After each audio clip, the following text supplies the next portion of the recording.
특정 집단에 대한 공개적 혐오 발언, 헤이트 스피치. 표현의 자유란 명목으로 일본 전역에 번지고 있습니다. 그 대상은 한국인과 일본인도 아닌 경계에 선 사람들, 제1한인. 살아야 했기에, 살아서 모국으로 돌아가야만 했기에, 끝까지 지키려 했던 자신들의 정체성.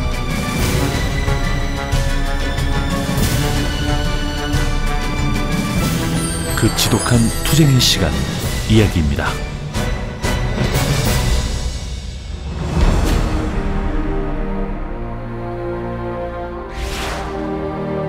일제강점기 시절 일본에 끌려온 조선인들은 지옥 같은 탄광에서 강제 노역을 했습니다. 그리고 마침내 맞게 된 조국의 해방. 140만 한인들은 기쁜 마음으로 모국을 향했습니다. 그리고 훗날을 기약하던 60만 한인들은 자녀들의 민족 교육에 앞장섰습니다. 하지만 부풀었던 희망도 잠시. 500개가 넘는 민족 학교들은 서서히 문을 닫게 되었습니다. 일본의 폐쇄 명령 때문이었죠. 그 후로 계속된 일본의 조선인 차별. 1948년 일어난 한신 교육 투쟁은 학교와 자신들의 선생님을 지키기 위해 학생들이 연필을 두고 거리로 나선 대단한 사건이었습니다.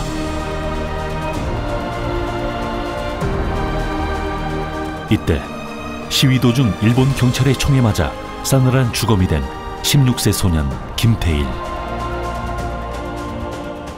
그의 얼굴은 피범벅이었고 반쯤 감긴 눈은 그를 쏜 경관대 쪽을 향하고 있었다. 나는 장소를 차마 떠나지 못하고 윙윙거리는 방수차를 계속 노려보았다. 증오의 눈물이 끊임없이 양포를 타고 흘러내렸다. 이처럼 계속되는 차별 속에서 우리의 문화를 지키기엔 역부족이었습니다. 1971년에 일어난 또 다른 사건. 입사할 때 주민등록표 내라 그런 식으로 했나 봐요. 그때는 우리는 외국인 등록표뿐이 없잖아요. 그걸 제출했더니 한국인이다. 그래서 너는 그 경력을 거짓으로 들어온 거기 때문에 해고하겠다. 대기업 입사 거부를 당한 박군 사건은 단순한 개인의 문제가 아닌 제1한인 전체의 문제로 불거졌습니다. 히타치 지사와 공장이 있는 곳이면 박군을 둘러싼 모임이 형성됐고 한국과 미국에선 히타치 제품 불매운동이 벌어지기 시작했죠.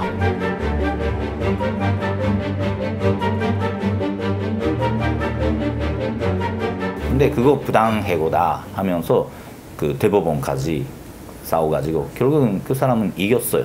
그 후에는 내전 내기 전에 채용하겠다라는 던지하기 전에 주민표 내라 식으로. 근데 외국인 등록표 보내온 사람은 거기서 살리는 거죠.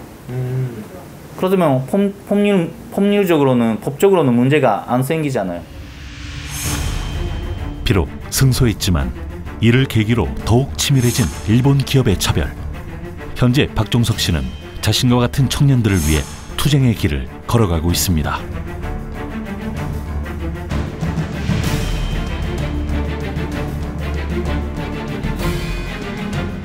1983년 일본에 내걸린 한 장의 포스터. 제1한인들이 한 번 더 똘똘 뭉친 이 사건은 굴욕과 차별의 상징이었던 지문날인 제도를 없애기 위한 운동이었습니다. 당시 외국인 등록법에 의해 거주 등록을 할 때마다 반드시 지문을 날인하도록 의무화했던 일본.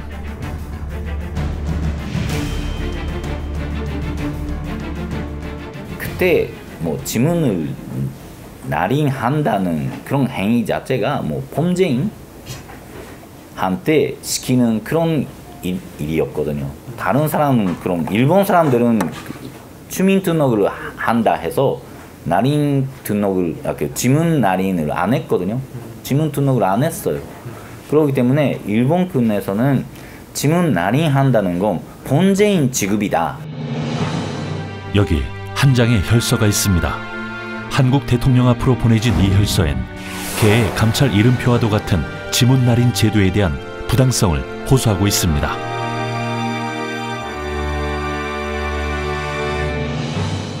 이 혈서와 함께 제1한인들의 차별 철폐 운동은 더욱 뜨거워지기 시작했습니다. 고베에서 도쿄까지 무려 709km를 걸으며 외국인 등록법의 개정을 호소했죠.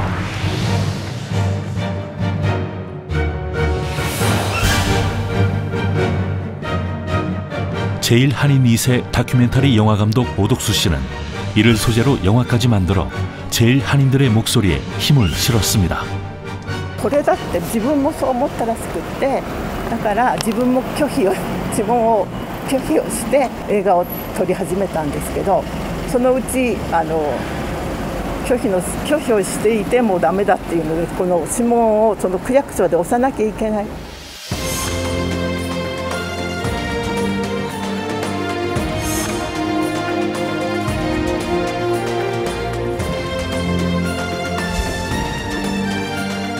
후대들에게만큼은 차별 없는 세상을 만들기 위해 투쟁을 이어갔던 제1한인들.